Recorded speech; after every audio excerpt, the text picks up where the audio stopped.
Shamsul Tabriz বলতেছেন যে হযরত আযাজিল আলাইহিস সালাম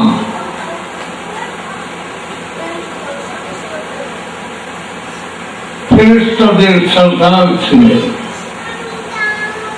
ফেরেশতাদের সরদার ছিলেন।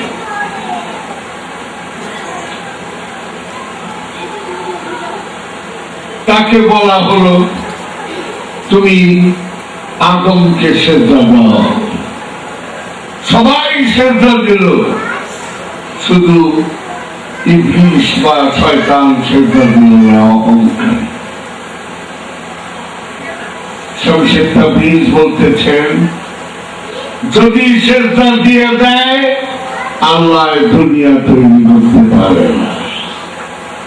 উড়ান বাটা আযাজিল দেখলেন আল্লাহ চায় দুনিয়া তৈরি করতে, কিন্তু দোষ রইব না, দোষ রইব না। তুই ইচ্ছা করে যদি আমার মহব্বতের দোষ কাল দিল তাই আমি বানাবো।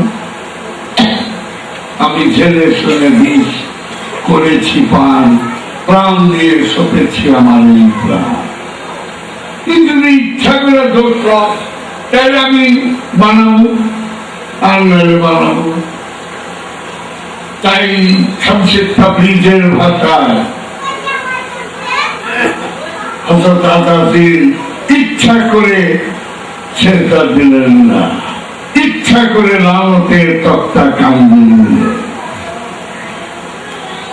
আসলেন আদমের কাছে, আদমের ভিতরে তো নূরে মুহাম্মদী মওজুদ, নূরে মুহাম্মদী যার মধ্যে মওজুদ, উনি তো ভুল করতে পারেন না।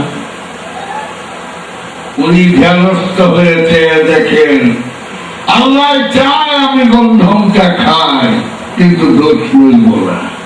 তুই খাইলে আমি দুনিয়া বানাইয়া পারি, আমি না খাইলে বানাইলাম না, দোষ রইব না। দোষ যদি ইচ্ছা করে তুই লইলি তাহলে বানাবো, নাইলে বানাইয়া পারলাম না।